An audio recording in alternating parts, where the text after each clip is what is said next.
Movie की शुरुआत होती है जैंग नाम के एक आदमी से, जो कि एक राइटर है और अलग अलग किस्म की कहानियाँ लिखता है। जैंग का सपना है कि वो अपनी लिखी हुई कहानियों पर एक फिल्म बनाए, लेकिन एक फिल्म को प्रोड्यूस करने में काफ़ी पैसे लगते हैं और फिलहाल जैंग के पास एक फूटी कौड़ी तक नहीं है। अब अगले दिन जैंग उस प्रोड्यूसर से मिलने पहुंचा जिसके लिए वह काम करता है, लेकिन ऑफिस आकर उसने देखा कि प्रोड्यूसर तो एक दूसरे राइटर की धुनाई कर रहा है, क्योंकि उसने समय पर अपनी कहानी पूरी नहीं की थी। यह देखकर जैंग काफ़ी घबरा गया, क्योंकि उसकी कहानी भी अभी अधूरी थी। लेकिन इससे पहले कि प्रोड्यूसर उसकी धुनाई करता, जैंग ने अपनी गलती मान ली और कहानी को पूरा करने के लिए 1 महीने का समय मांगा।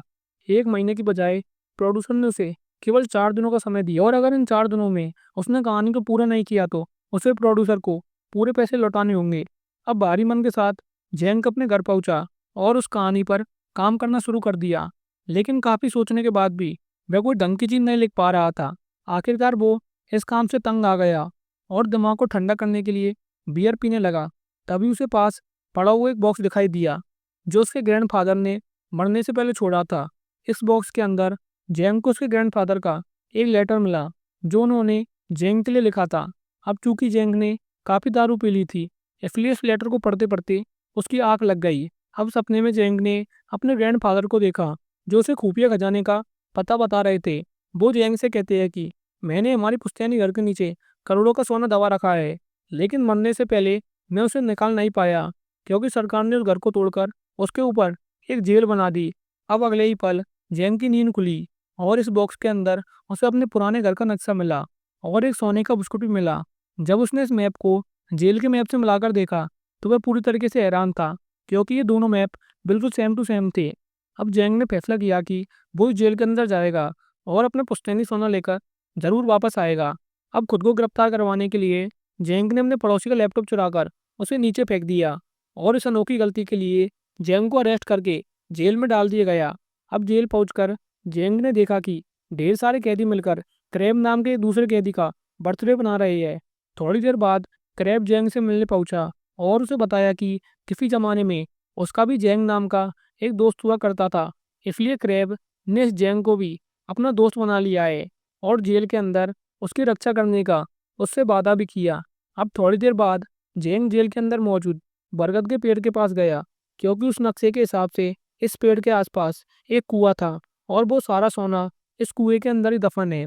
तभी अंकल नी नाम का एक दूसरा कैदी जैंग के पास आता है और उसे बताता है कि इस जेल के अंदर 2 गैंग्स है और यहाँ आने वाले हर कैदी को किसी एक गैंग में शामिल होना ही पड़ता है। अब पहली गैंग थी क्रैब की, जो हर हाल में अपने साथियों की रक्षा करते थे और जेल में शांति व्यवस्था बनाकर रखते थे। वहीं दूसरी गैंग थी टाइगर नी नाम के एक आदमी की, जिसे ब्रदर टाइगर के नाम से जाना जाता है। ये कैदी जैंग से कहता है कि एक बार तो तुम जेल के वार्डन से बढ़ जाना, लेकिन टाइगर और उसके साथियों से दूर ही रहना।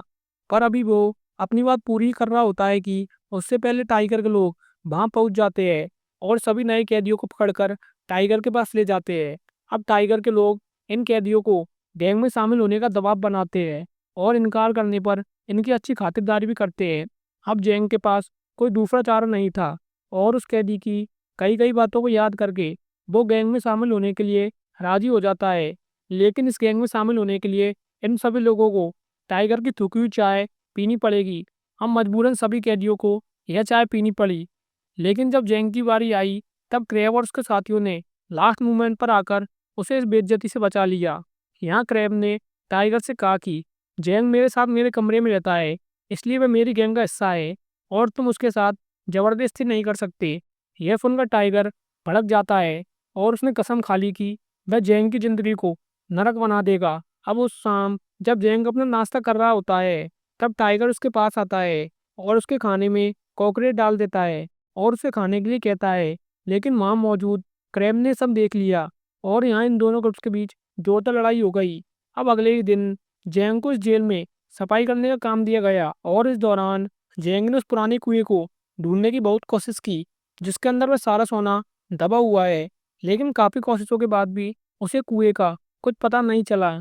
इसके बाद वह जेल की लाइब्रेरी में पहुंचा, जहां उसे यह बात पता चली कि कुछ महीने पहले इस जेल को तोड़कर दोबारा से बनाया गया है और इस जेल का नया नक्शा यहाँ के फाइल रूम में मिलेगा। अभी वो इन ख्यालों में डूबा ही हुआ था कि टाइगर और उसके साथियों ने जैंग पर हमला कर दिया। अब उस शाम क्रैब टाइगर के पास पहुंचा और उससे जैंग के बारे में पूछा, क्योंकि ड्यूटी खत्म होने के बाद भी जैंग कब तक अपने कमरे में नहीं लौटा था। यहाँ टाइगर ने क्रैब से कहा कि मैं तुम्हें जैंग का पता बता दूंगा, लेकिन इसके बदले तुम्हें मेरी टूकी हुई चाय पीनी पड़ेगी। अब क्रैब के पास कोई दूसरा ऑप्शन नहीं था और अपने दोस्त की जान बचाने के लिए उसने टाइगर की टूकी हुई चाय पी ली। अब क्रैब की अच्छी खासी बेइज्जती करने के बाद टाइगर उससे कहता है कि तुम्हारा प्यारा दोस्त जेल के कूड़ेदान में पड़ा है। यह सुनते ही क्रैब और उसके सारे साथी फौरन कूड़ेदान की तरफ भागे, जहां जैंक जिंदगी और मौत के बीच जूझ रहा होता है। पर समय रहते ही ये लोग वहां पहुंच जाते हैं और जैंक की जान बच जाती है। अब अपने दोस्त की यह हालत देखकर क्रैब काफी दुखी होता है और उसने टाइगर को सबक सिखाने का फैसला कर लेता है। इधर जैंक भी इस मारपीट के लिए तैयार हो जाता है, क्योंकि उसका प्लान था कि वो इस भगदड़ का फायदा उठाकर फाइल रूम में जाएगा और उस जेल के नक्शे को हासिल कर लेगा।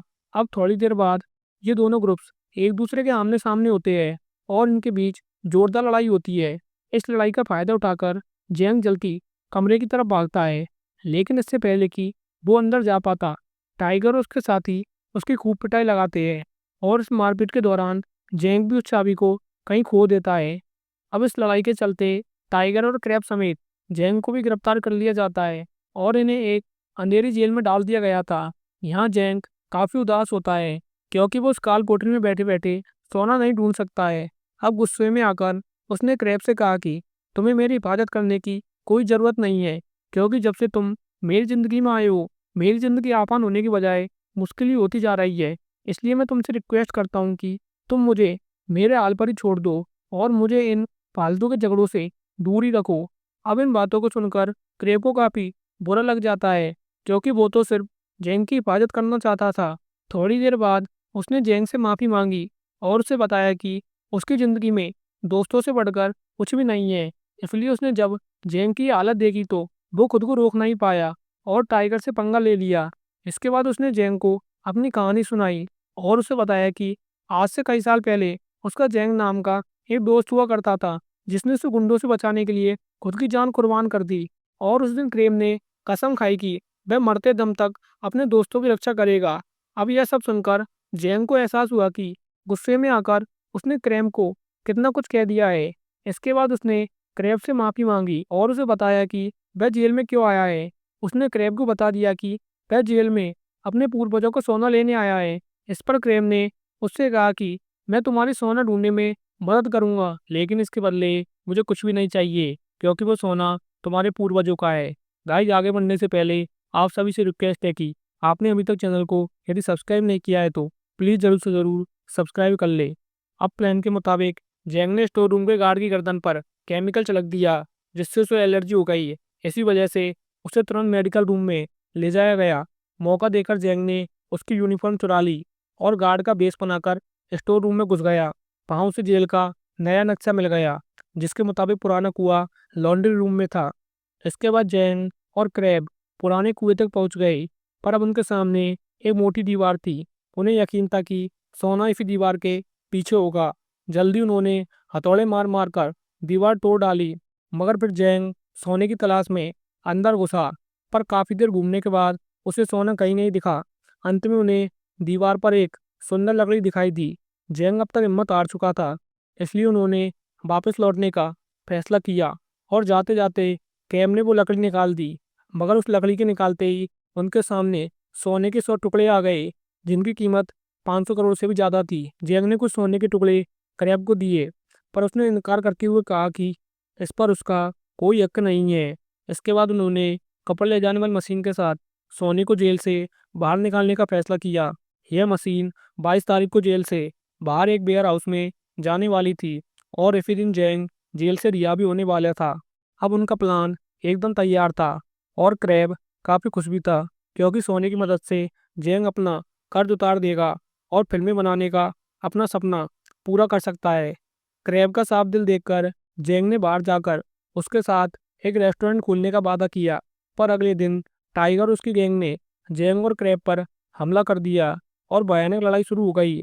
इसी बीच जैंग के छुपाए हुए सोने के टुकड़े टाइगर के हाथ लग गए, पर तभी अचानक गार्ड्स वहां पर आ गए। लेकिन इससे पहले ही उन्होंने सोना छुपा दिया। अब जैंग सोने के बारे में सोच ही रहा था कि टाइगर ने गार्ड्स को झूठी कहानी सुनाकर ये कहा कि जैंग का पैर फिसल गया था, इसलिए वो तो जैंग की मदद करने आया है। इस पर जैंग ने उसकी आँख में आँख मिला दी और यह देखकर क्रैब को एहसास हुआ कि जैंग के लिए सोने से बढ़कर और कुछ भी नहीं है। इस बात का क्रैब को बहुत बुरा लगा और उसने मन ही मन जैंग से दोस्ती तोड़ दी।